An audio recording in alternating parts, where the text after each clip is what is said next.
Hi guys, my name is Chantel. Welcome to my channel. On this channel, we talk about everything reality TV, pop culture, and just everything going on into the world. So I'm going to give you the rundown today on 90 Day Fiancé. All right, it's the latest season, and the episode, I forget, I'm going to put it on the screen somewhere, but we're going to go couple by couple. And right now, I want to talk about, just to get them out of the way, Aisha. I think that's how you say her name. Sorry if I got it wrong. Aisha and Maxwell. Now, Aisha, she is in the States. Maxwell is in Nigeria. Now, in this episode, Aisha, she meets up with her friend who's also a prophetess. I guess at her church or where she attends. And basically, they're going to sit down, child, and have a prayer and a wusa and figure out, like, what's going on with Aisha getting to see Maxwell. So in the last episode, we see that Maxwell, he was denied entry into the US, right? He couldn't get the K1 visa. They said fraud or something like that. So Maxwell, he wasn't able to come over. Now Aisha, she's how she is. She's worried, she's upset, she doesn't know what to do. So she's having to sit down with her friend, which is a prophetess, to discuss everything that's going on. Prophetess Aisha says that she prophesied the show, which is funny because Miss Prophetess didn't prophesize that Mr. Maxwell wasn't going to make it to America and he was going to get denied for fraud. Like, you know what I'm saying? So, anyways, they're doing all the things and they start to pray and all this stuff. And then, the geese and they start going wild and they start going crazy. And here goes Aisha talking about, oh, it's a sign, the geese, it's a sign. And I'm sitting here like, no, that's not a sign. If you guys seen, if you've seen in the clip, you've seen that somebody was giving those birds some damn bread. They were feeding those birds, okay? Production was feeding the birds, and it was all for dramatics, okay? So that wasn't a sign. The birds were hungry, and y'all was giving the birds food, okay? So at the end of the whole prayer session and talk over with Aisha's friend, prophetess says, okay, well, I think you should just go to Nigeria. Okay, well, you didn't need to do all of that to tell her to go to Nigeria. That was gonna be the plan anyways, but whatever. They sat down, they did what they had to do. They discussed that, and the plan is to go to Nigeria. Please excuse me if you see me looking over here. I have some notes. I just want to make sure that I touch on everything. Okay. In the next scene with Aisha, she has a video call with Maxwell. Maxwell ends up calling her, and during this time, she's in her room and she's packing up for the trip to go and see him. Okay, she's all excited and happy to see him, and they get to talking and things like that. And while they're talking and everything, they're showing us clips of Aisha, and she's telling us how, she basically she's upgrading him. That's what it looks like. Okay, or maybe she's not happy with him in his looks department and everything because she's telling him, to wear his sunscreen and she's bringing him all these products and what else did she do for him? I think she's getting him a hair transplant or she got him one already and getting his teeth fixed and all this stuff. And I'm sitting here like, girl, do you like this man or no? Because why are you doing all these changes? It's like you're upgrading him, you're doing all these things and you're, beautifying him, I guess, or whatever. For what? All for him to possibly upgrade you? Like, don't do all that. Like, So she's doing all that. They're talking, and she's like, babe, we need to talk about this and that. Basically, talking about how they're going to move forward. When she comes down, how are they going to go about getting him to America so they can, start a life, get married, and do all the things? He doesn't even sound worried about it. He's talking about, oh, we're going to talk about it. We're going to discuss it when you get down here. Okay. So she's fine with that. Aisha's mother is also going down with her, I guess, for support and, to see what's going on to Nigeria for Aisha to meet Maxwell. So I don't know how this is going to go. We're going to see how it goes. Aisha, she just seems, she's all over the place. I really feel like she just needs to settle down and calm down and not move too fast. And yeah, I guess we'll see when they get down there and how it goes. But I don't know if I really see anything for them. I don't even know if I see anything for any of the couples on this season. I don't know. I don't know if I see it for any of them, right? So that's what's going on with them. Basically, they didn't really show too much of them. I guess we'll see more of when they get to Nigeria. Moving on, next, I want to talk about Thomas and Paula. Okay? Paula is from Brazil. And Thomas is from California. He's in the States. So basically, their first scene is They're basically heading home from the airport. They're in the car. They're talking. Paula, she's like loving it. She can't believe that she's here in the States and she's finally with Thomas and so on and so forth, right? So they get to the apartment. And listen, Paula is not impressed. She is not impressed with Thomas's apartment. She says that Thomas said that he was going to make some changes. Paula stepped into that house and she was like, what changes? She said, I don't see no changes. Okay. Um, Thomas is like a minimalist. And Paula claims that, they had this conversation a million times. He shows her where she's supposed to keep her things. It's like a closet. My girl Paula said, no. This girl said, get it together in 3 days. What did she say? She said, move all this stuff out, and I need it ready in 3 days. Or so I'm going home or something like that. And he's just like looking at her like, chill. He's like, you just got here. Let's let's take it easy. And, in a couple months, you should be able to have some space. And she's like, no, you should have been ready for me. So that's how she's feeling. They're already off to a not so great start, right? It's a smaller apartment. She feels like she doesn't have enough space there. The man doesn't even have a table. Like he has a makeshift table. He's sitting on a yoga blocks. Paula tries to sit at the table, okay, like how he sits. She's sitting there for like 5 seconds and she's like, no, I can't do this. She can't do it. Not everybody can do that. Like, it's like, I know that's how you live, but listen, Thomas, you know that you have a woman coming down. She's moving her whole entire life from Brazil to come and live with you. The least you could have did was have a table for this lady to sit at and eat. Like, you know what I'm saying? And he didn't have that. So, I mean, she was pissed at that, rightfully so. And, she's just she's just not impressed. She's looking around the apartment like, what are we really doing? Like, The closet space is way too small for her items. She says only her underwears can fit in there. So, yeah. In the next scene or later on or whatever, they go to get some water. She's thirsty, I mean, yeah, after all that complaining and discovering that the house isn't up to par, yeah, she's thirsty, okay? So they go to the fridge to get some water. Another problem. Paula sees that Thomas has meat in the fridge. The meat is sealed. It's like steak or whatever, right? It's sealed. It's fine. It's not contaminated, anything. But, we know Paula, she is a vegan. She doesn't want to see meat. She doesn't like meat. She thinks it's disgusting. She doesn't want to see it. I'm sitting here like, see, this is why before people decide to have a relationship and even better yet, decide to pick up everything, uplift themselves from their homes and move to another country, another state or whatever, you guys need to have conversations, serious conversations. And I don't know if any of these couples actually really have these serious conversations, or when they do, they just forget about them after. Because I'm sitting here like, okay, so Paula, you know that this man eats meat. Thomas, you know that Paula is a vegan, right? So what was Paula expecting when she came to live in this man's house? Were you expecting him to give up? Like, do you expect him to become a vegan? Because I don't think that's like, how can you expect that from someone, right? He wasn't a vegan when you met him. This whole time that you guys have been communicating while you were in Brazil and he was at home, he wasn't a vegan. So I want to know what the problem is. Why are you making it a problem?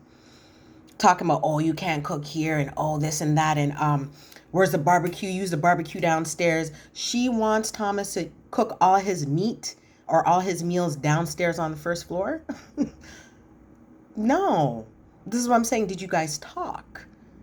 Did you have a real conversation? Because if you did, you guys wouldn't be having these problems. Listen, he should be able to have his meat in the fridge. Like, that's his house. He eats meat.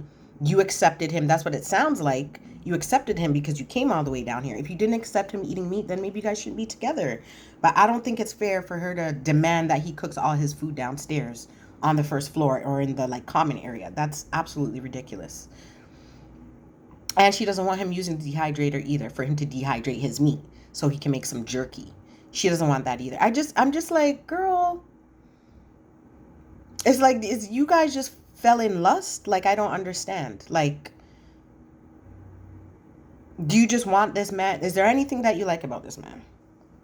Because you said you wanted a gringo. Is that all you want? You just wanted a gringo? You just wanted a white man and that's it? You guys didn't talk about nothing else? You guys didn't discuss anything else or get on the same page about anything else? I just feel like it's ridiculous that she would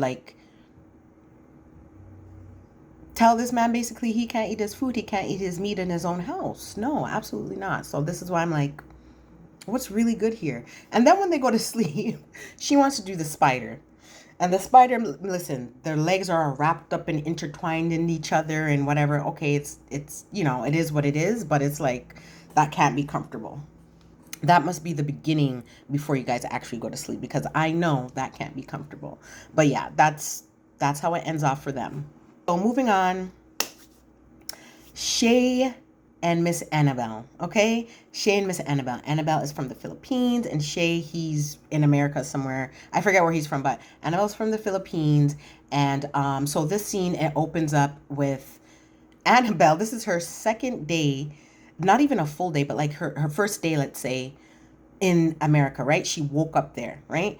It's her second day there, and she's up and at it. She's cleaning up that tub. She's cleaning up the bathroom because, Annabelle, she doesn't like to be uncomfortable. She likes her living space to be clean. She's cleaning up all the dog hair. She doesn't like all that stuff. You remember the last episode, Shea had his disrespectful daughter up in there and those unruly kids and all them dogs running around and making a mess and just acting a fool, right? So Sheena now, her second day, or literally her first actual day in America, she's cleaning up the tub and stuff like that.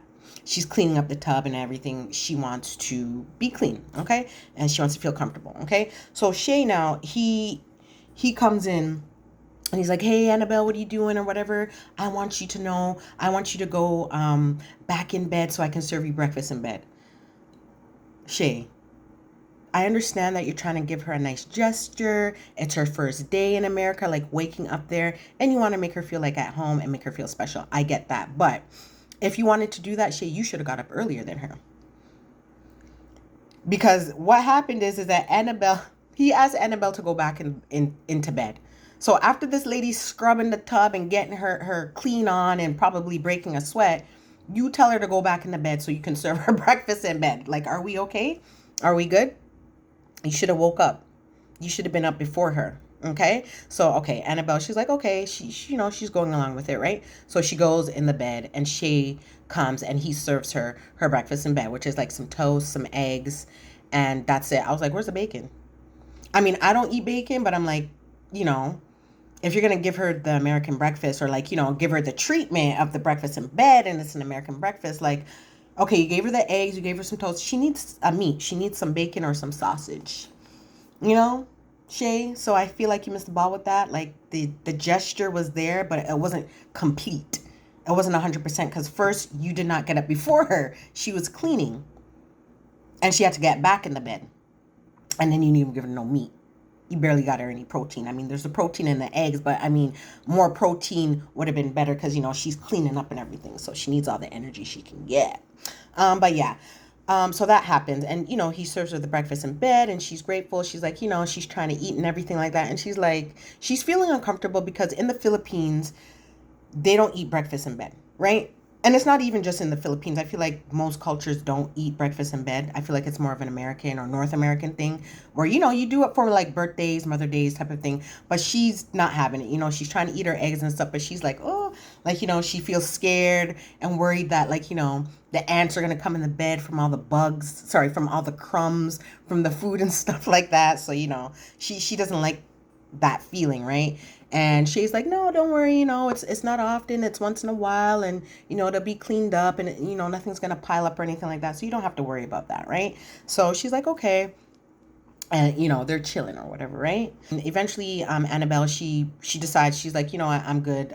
Like she doesn't even finish eating. She gets up out of bed and she's like, I'm gonna go finish my food, the rest of the food in the kitchen, right? Because again, she's not feeling sitting in the bed eating because it's weird to her. It's not normal. So she decides to do that. And plus the dog's all up in there. The dog's in the room. The dog's breathing its breath all in the room and it's getting on her food and stuff. So yeah, she went outside to go eat.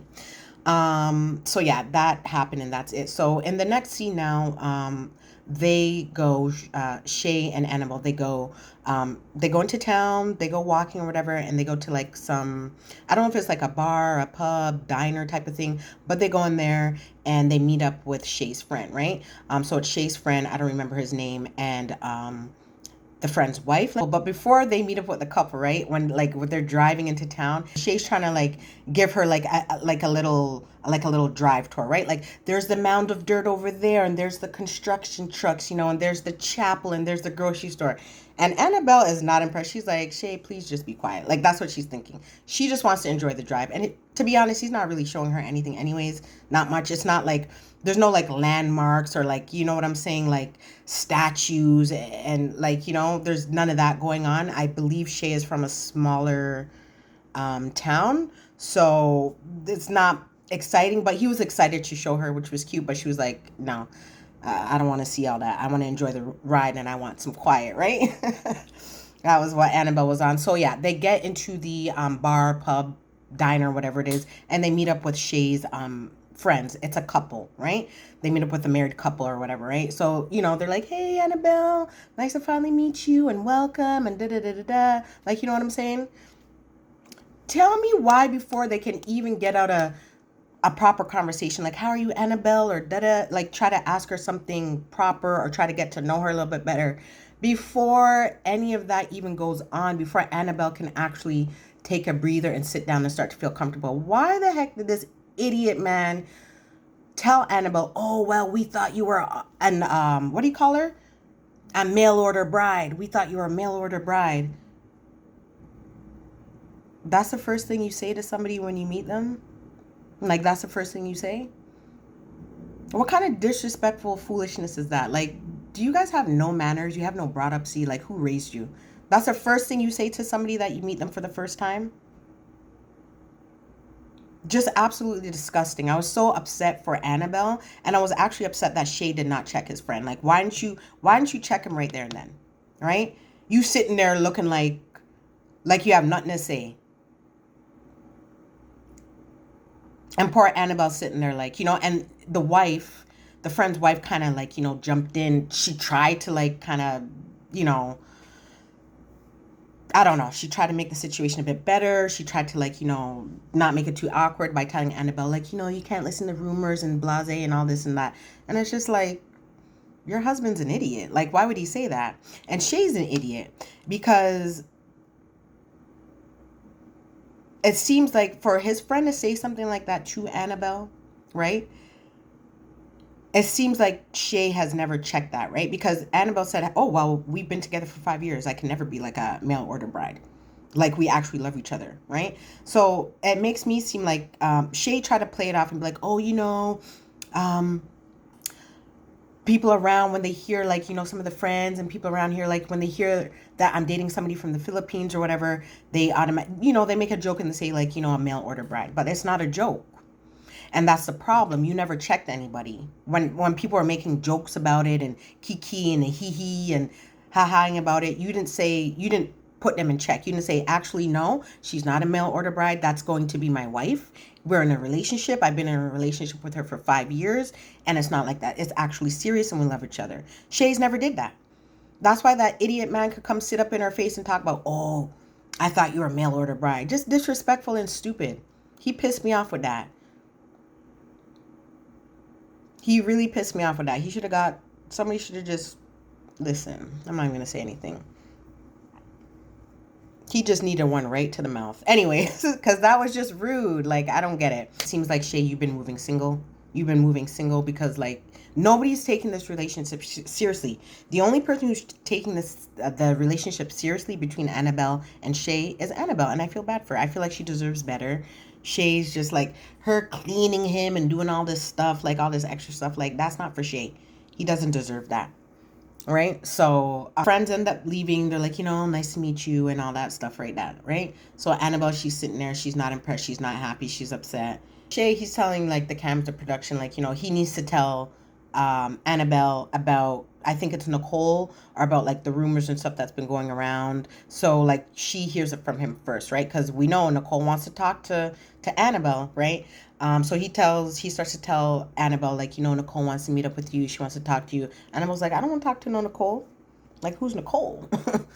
Like, you know what I mean? He's like, well, either way, like, you're going to eventually meet her, eventually see her, because I guess the crowd that they move in, and it's a small town, and like whatever, whatnot, right? So he's like, there's rumors, or like, she might be saying that I'm cheating on you. And, he's trying to make it sound better than what it is. Like, Shay, you're cheating. And he's trying to make it sound like he's not cheating, right? So Annabelle's like, hold on, so you cheating on me? I think with Angela or the extra somebody. Sorry. And he's like, no, I wasn't cheating. He's like, well, when we party and we drink, we get really friendly, and we might be dancing and stuff. And, and after the dance, as a thank you or whatever, I might give her, the girl might give me a kiss on the cheek and say thank you for the dance or whatever. And I'll give her a kiss on the lips. Boy, bye. Stop playing. Stop lying. You're cheating. Seems like you're just loose. It seems like you're loose. It seems like you'll just be kissing up on anybody after you've had a few drinks, right? So Annabelle, she's like, Annabelle's not stupid, right? She's a mature woman, and I don't think she believes him. She doesn't believe him. She doesn't want to hear any more of the nonsense. So she gets up and she leaves. Okay? She gets up, she leaves, and she's upset. She's in the parking lot. She's sitting there with his big ass, just sitting in there still, I guess, trying to finish his beer. And, the cameras or whatever, they're talking to her, and they're asking her, like, hey, like, are you upset? And how do you feel about what you just found out or whatever, whatnot, right? And Annabelle, she's going off. Annabelle is so upset and so pissed off that she had to tell how she felt in her mother tongue. She wanted to make sure she had to say what she had to say, and she said it right. She didn't want no words being mixed up. She said that shit in her mother tongue. Okay? Basically, she's furious. She's upset. She's like, this man's lying to me. Basically, she left her home. She left her family, her friends. She uprooted her life and came to America to be with this man. And he's been cheating and lying. And she's not having it. This is like her second day, not even her full day. First day she comes here and she's greeted by his nasty, rude, malicious, bad mind daughter. Where her kids who don't have no behavior because the way they were acting, and then they're 10 dogs. That's how she was greeted first. And now, on her second day, some idiot man's telling her about, oh, we thought you were a mail order bride. And you're telling her that you've been cheating and unfaithful, but you're trying to downplay it. So yeah, like she's not having it. She's pissed.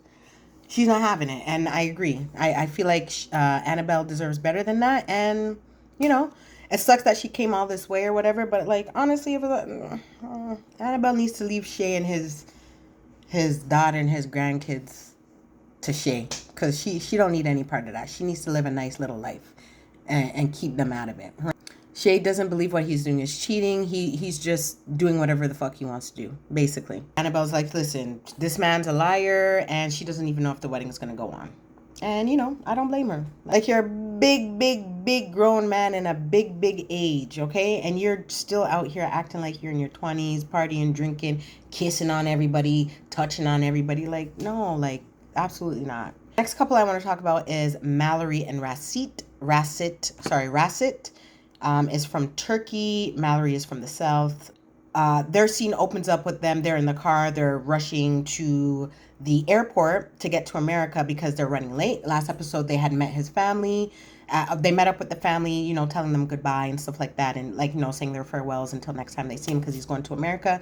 And on the way there to the airport, they got a speeding ticket because, again, you guys overstayed the time with the parents and the family. And they ended up getting a speeding ticket, okay? So they have 4 flights to take to get back to America, so that's going to be a long flight. So now in the next scene, they're waiting for Mallory's friend to pick them up. Eventually, she pulls up. She pulls up in a car that's decked out like, America, like, welcome to America. And they have, like, these sayings like, what does she have on there?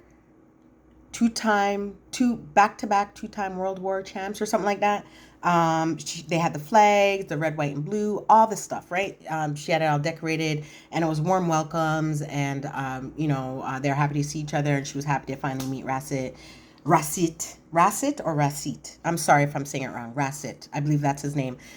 She was excited to see him and finally meet him, and they're talking and whatever, whatnot, and they get into the car and they start to go home. They're in the car and they're, passing downtown, and it looks very not downtown at all. And Rasit, he's a little bit worried, right? He's scared. He's like, I don't see nobody outside. He's not used to this, right? He's like, all I see is long roads, open spaces, and people driving cars. He's not used to that. He's used to people being outside, right? People are outside. There's community. They're talking. People are shopping. It's like, a lot of people walking and things like that. Totally different culture shock. And he's kind of like worried, like, oh, am I going to like this, right? They get to the house. Rasit, he's excited. He gets to open the door with his key. Mallorie lets him open the door to the new home, or his new home, with the key. I thought that was nice. That was cute of her. But I mean, this whole house thing, like, this is our house. Like, it's not his house. Yeah, that's his home. He lives there for now, and he lives there, but it's like, that's Mallory's home. And we already see where the nonsense is coming with this guy, right? He's big macho man. He's like, I'm the protector, I'm the provider, even though he hasn't provided anything, because you're coming into her home. And I get that's the culture, but if that's so the culture, then you wouldn't have got with a woman who had everything already. You would have stayed in Turkey. You would have stayed your ass in Turkey, and you would have been the provider for a woman there.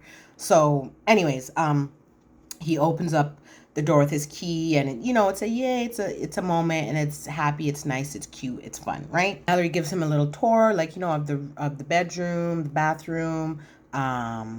She lets the dogs in.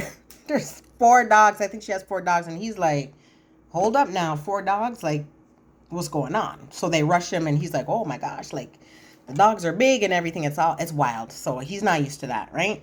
So he starts to unpack some clothing, and he takes out like a sweater, or he takes out like a baby stuffy, like a toy. And he's like, oh, this is for the baby when we have her baby and whatever, whatnot. And Mallory's sitting up there like, what baby? When, where? Like, we never discussed no baby. Now, Mallorie is telling us in the confessionals that she's never really had the urge to be a mom. Like, she never had that instinct to want to be a mother. And they've never really talked about it. This is the thing. This is what I'm talking about. This is what I talked about before. Are you guys having conversations? Are you having the real conversations before you guys start to have a life together and uproot yourself from across the world and come over to America or whatever, right? Because this man, like I said, he's traditional, he's Turkish, he's all the things, right? The provider, the protector, the man of the house, and the leader, the. He's all that, right? He doesn't even know that this lady doesn't want kids or doesn't have the motherly instinct. And I don't like what he's doing. Like, this is what I'm saying. Like, did you guys talk about it? She obviously didn't tell him that she doesn't want any children. She doesn't have that instinct, right? And he didn't tell her that he expects to have children. Or maybe he did, right? But then the point is that they never talked about it. So the first thing he does is when he lands in America and he's at home, now he's talking about, oh, when we have the kids. So this man thinks he's going to come to America and just breed her, just impregnate her. You can't work. Did you forget that? You was just asking her just on the way to America. You was just popped on her talking about, oh, my family needs money, and if you need help, or if my family needs help, I need you to help me, and you need to send money. Did you talk about that before? No. You said that on the ride to America. I don't like these red flags. I don't like these little games and these little things he's doing. First, it was with the money. First of all, I know that was last episode, but how are you gonna bring that up on her? Oh, I need to help, and okay. If you need to help and you're the man of the house or whatever, then stay in Turkey, and take care of your family, take care of your people, and provide. Since that's what you said that you're supposed to be doing, right? But you're not. You're running to America, and then you want the lady to send the money whenever you say that money's needed. That's not how it works. When I seen that last episode, I seen there was about 5 next men, 4 other men, your brothers that were in there too. They need to help. They can help. Don't be coming to America thinking you're going to have Mallorie pay for everything when there's 4 able-bodied men in Turkey with your mom. Now you're pulling this, you want to have a baby? You can't even work yet. What baby? Man, go sit your ass down somewhere. Like, for real. Like, what are you guys thinking? Like, what's wrong with y'all? You're sitting there acting like you're supposed to be in charge and she's supposed to just be listening to you and whatever, whatnot. I'm sitting here like, how's this going to work? You know you have an American woman, right? And this is what you wanted. She's outspoken. During all this stuff now, Mallorie gets a call. Who is it? It's Brady. It's Brady. this is her ex, right? That Rasit has a problem with because he's always around. And you know these guys, right? These men from these cultural places, right? Who are not American, basically. Um, they always get with these American men, and then, or sorry, they always get with these American women, and then they try to impose and force their way of life or their culture on them. But you're not accepting anything from the American culture, right? Or the North American culture, right? So it's like, what are you doing? Just stay home. Stay where you are and marry a woman that is the same culture as you, and stop trying to like change people. Anyways, this part happens and I didn't like it at all because it's like literally, I don't like when these people come from the other countries, right? A 90-day, right? These people are coming from wherever and coming to America, right? And the first day that these people are here, they don't even get 2 seconds to relax and chill. You guys have people coming over to come see them. So that wasn't exactly the situation. So Mallorie gets a call from Brady, which is her ex, right? They had a little thing going on. Rasit doesn't like it because he's like, we don't involve ourselves with exes and stuff like that, right? We don't do all that. Like once we have an ex, that's it. We don't like have friends of the opposite sex in my culture. That's what Rasit's thing is, right? Brady called. He wants the dog monitor because I mean, as soon as she walked in the house, Brady seen on the dog monitor that they were home. Okay, Brady, pick up the dog monitor outside. Mallorie should have left the dog monitor outside. Brady, if you can't wait 1 day with the dog monitor, you've been without the dog monitor for a week or 3 weeks now, right? Because you let her borrow it while she was in Turkey. You can wait a day. You don't need to come eggs up yourself. And here comes this dumb girl opening up the door. So Rasa wasn't happy. And I wasn't happy. Like, that annoyed me too. It's like, why do you guys always do that? People's first day, you guys want to have people sitting there. Let them get comfortable. Let them have the first day and just chill. It's the same thing Shea's whack daughter did. Sitting in the house when she has a house and she has her kids up in there messing it up. The dog's in there being dirtying it up. And like she's sitting there not doing nothing, just having the kids dirt. Like, I don't like that. So that's what happened to Rasit now. He's like, why is he coming over? Oh, well, he needs to get the dog monitor and blah, blah, blah. Mallory's saying he needs to get over Brady coming over and stuff because that's just how it is. That's the culture. They're friends and he's going to be seeing a lot of him or whatever. Last and final couple of this episode I want to get into is Debby and Mido or Mido. Mido, he arrives, the scene starts off with Debbie's daughter picking them up from the airport and taking them like back to their place, right? To Debbie's home or whatever, right? So Debbie's daughter's like, we were worried that you weren't going to show up because, when he was communicating with Debbie, he said that he might not show up because of his father's health, right? And he didn't end up letting Debbie know that he was on the plane, he was on his way, and Debbie was in the airport crying, sitting down there waiting for this child, basically, okay? And this man sitting in the car not saying nothing. He's not trying to answer Debbie's daughter. So it's all awkward or whatever, right? So then in the confessionals, like the producer, they're like, oh, is this something that you guys do in your culture? Like, you guys pull pranks. That's not a prank. That's him being an idiot and rude and disrespectful. That's what that was being. That wasn't a prank, okay? And he's like, yeah, that's what we do. And, and it's a ha-ha and a kiki. And it's like, no, it's not. You did that on purpose. Plain and simple. Okay?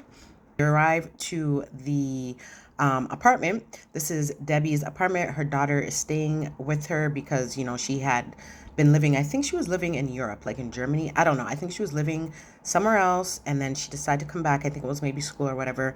And now they are sharing a 1-bedroom apartment. Debbie's daughter sleeps on the couch. And Mido will be sharing a room with Debbie. So she gives him like a little tour of the space. It's a small space. Again, it's a 1-bedroom apartment that was meant just for Debbie herself. And she ends up showing him a collection that she has. She has a collection of like eggs. They're like, I don't know what material is made out of. I don't remember, but they're like elegant looking eggs, right? They're like artistic and somebody designed them and they're like fancy, right? So she has a collection of those. She was showing that to him. And that's what's up. So Debbie shows him the room where they'll be sleeping. They basically start to get ready for bed, right? Debbie goes into the bathroom to get ready, and Mido, he's like, getting ready for bed and stuff like that. So Debbie, she comes out of the bathroom, literally in a flannel. like a flannel from her neck all the way down to her ankles. That's black and red, like a flannel. That's what she's wearing. Like, aren't you going to be hot in that? So, because Mido is Muslim and he can't have any intimacy or, like, you know, basically even share the same room as a woman without being married, right? He can't be by himself with a woman, share the same room with a woman. He can't kiss and do all that stuff with a woman unless he's married, right? And that's what he's saying. But it's like, okay, so you knew that, so why are you coming down here? I mean, you're an actor, right? You're a big actor in Egypt, right? Why don't you stay in Egypt? And I don't know about his so-called acting career because every time they show him, like with that, they show a clip of him walking like the red carpet. And to me, that video is looking very filter. Like if you see him walking, you see it's kind of blurry all around here, right? It's giving filter. So I don't trust this kid. She comes out, Mido saying in the confessionals that, nope, she's not sexy. She's not giving sexy. What do you expect her to give? Because she can't be busting out in no lingeries, right? You're Muslim, right? You can't be doing all that stuff right before marriage. So even besides that, I don't even think he's attracted to her. I really don't think that Mido, sorry if I'm pronouncing it wrong. I have to hear the names again. I don't even think he's attracted to her in the slightest. In fact, he might even play for the other team. So not that there's anything wrong with that. I'm not trying to put him down for that, but it's just like, you're clearly using this lady. So I don't even, yeah, you're batting for the other team. So that's what it's giving to me. But if he's not, he's still not attracted to Debby, and it shows. They're in bed. They're building a pillow wall. They decide to build a pillow wall so there's no, hanky panky that happens to go on. Even though, they didn't need the pillow wall because, again, Mido's not trying to touch that lady. He's not trying to go near her. He's trying to get to Hollywood and act. Okay, Debby is Mido's ticket to Hollywood and to his acting career, so he wasn't going to touch her anyways. So they build a pillow wall, and this fool, he starts building it higher and higher as if like, okay, so they do that or whatever, right? And he's telling the producers and the confessionals that, he's a virgin. Don't believe it. Sorry. If you are, you are. I don't believe him. He doesn't seem like a nice person. He doesn't seem genuine. He just seems like he's lying. So I don't believe he's a virgin. He's saying due to his religion and so on, right? I'm just saying, a lot of these guys on the show that are Muslim, they like to be like, oh, Muslim this, Muslim that. But you guys are engaging. And no, I'm not saying that's wrong, but like, don't do all that. Okay? This is why you're getting these women from over here, from overseas, right? That's why you're getting an American woman, because that's what you want to do. And then act like, hide behind the religion. But anyways, producer's like, okay, so like, what if you guys are not, compatible when you guys decide to be intimate, right? And Mido's like, oh, well, I don't know what I will do. I will have to leave, maybe. He's saying it like as a question. Buddy, you're already on your way out. You're not even there 100%. You want to leave. As soon as you get to Hollywood, you're leaving. So anyways, that's what he says. They go to bed. Debby gives him a goodnight kiss. He doesn't even give her a goodnight kiss, no hug, no nothing. This man insists on shaking Debby's hands, giving her handshakes and high fives. That's what he does. That's his intimacy with her. Okay, so that's what he does. She gives him a kiss on the cheek or whatever, and he shakes her hand, or he just says goodnight. I can't even remember, but that's all he does with her, right? He doesn't give her anything. He doesn't show her anything. He could have gave her a kiss on the forehead. He could have gave her a kiss on the cheek. They could have had a nice embracing hug, but they didn't, right? And that's on Mido. He doesn't want to. Because like I said, he doesn't like Debby like that. Next morning, they wake up in bed. Debby asks for a kiss, and Mido, he don't want to give her no kiss.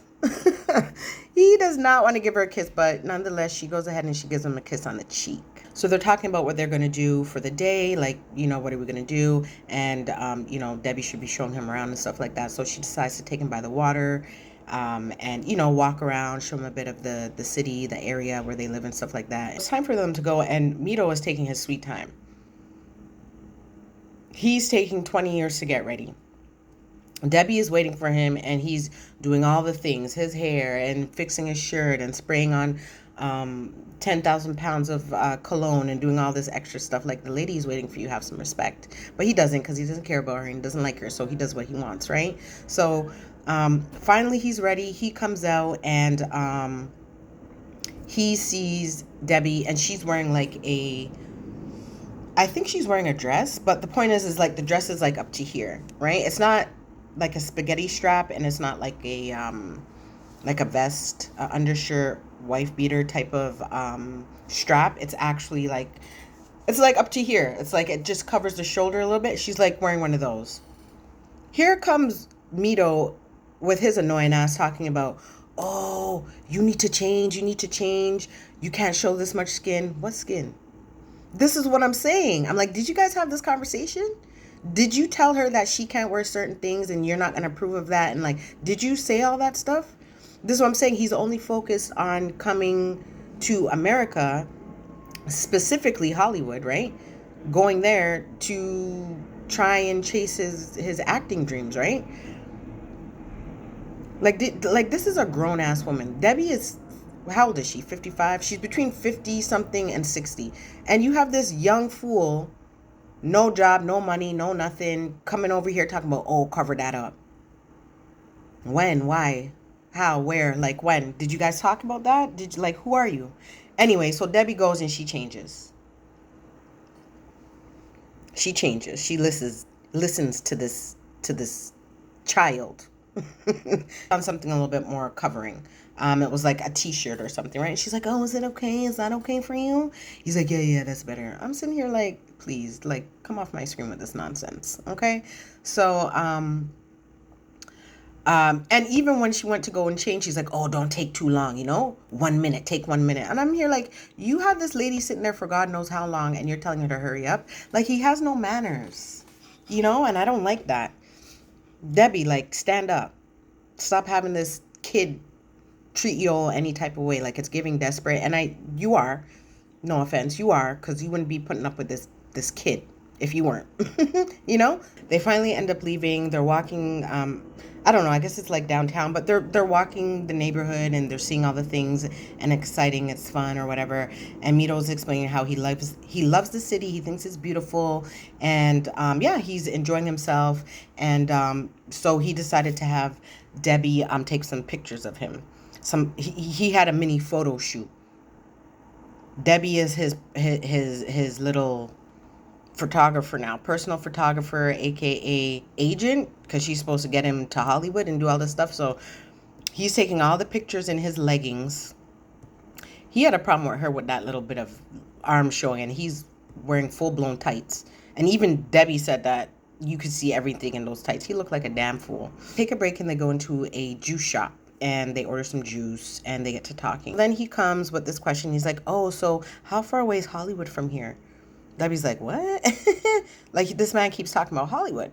So Debby, she's clocking it, right? She's talking to in the confessionals or whatever, or to the camera crew. And she's like, all this man's talking about is Hollywood, Hollywood. He hasn't even been here long. He's not focusing on the relationship. And that's what we should be doing. Focusing on the relationship and getting married before he's talking about Hollywood or whatever, right? So yeah, he's like, how far is Hollywood? And she's like, Hollywood, like, by car, by like how? By plane? And he's saying by driving. And she says 2 days. Yeah, they're in New Orleans. He's shocked. Why are you shocked? You didn't do your research? You didn't know what state in the States you were going to? That's what I'm trying to figure out. He's so focused on using this lady and going to where?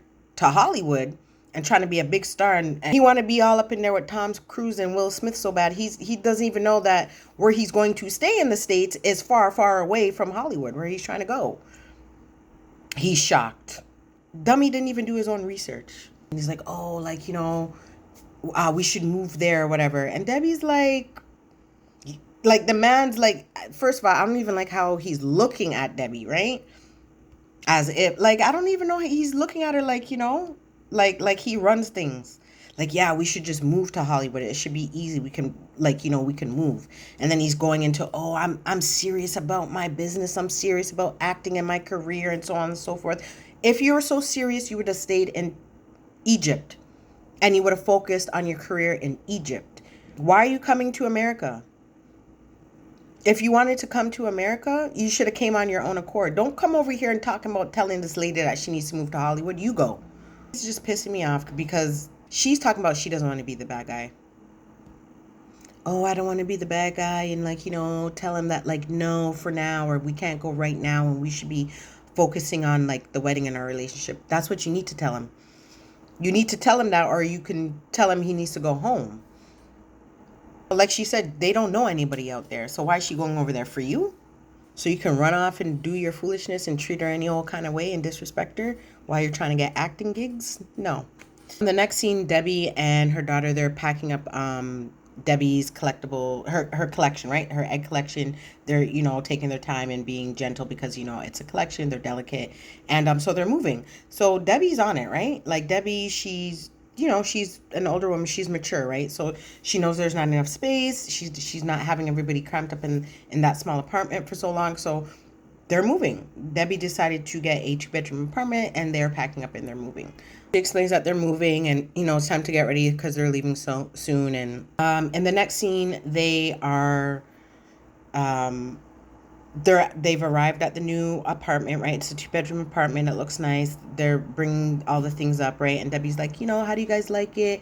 It's nice. Is it nice you like it? And the daughter's like, you know, it's nice. And, you know, it's a much bigger space, you know, and it's better for all of them or whatever. And Debbie and the daughter, they get to talking about, you know, where we're going to put the cat bed or whatever, like where we're going to situate the cat bed and stuff, right? Here comes this person who's not contributing, can I speak? Who's not contributing nothing, okay, at all, right? Here he comes talking about, oh, where's my room? I need to see my room so I could go and rest or whatever. I need to see where I'm sleeping. No, you can wait. This is what I'm saying. Like, where's the attitude coming from? So anyways, she shows him the room. They decide to go and show him the room. It's the room. It's, you know, it's a regular room. It's nice. It's cool. The daughter's like, okay, so how do you like the room, right? Like, how is it? He's not answering her. He's laying on the bed talking about, oh, I'm so tired. You haven't done shit but come from Egypt over here and sleep and eat and try and boss people around. Anyways, he's talking about he's tired, so he went on the bed, and the daughter's asking him, you know, how do you like the room? Like, how is it? Like, you know, and he's playing like he's not answering anybody. Attitude, just nasty, not answering. I'm sitting here like, who is this little boy? Because that's what I'm calling you. You're not a man.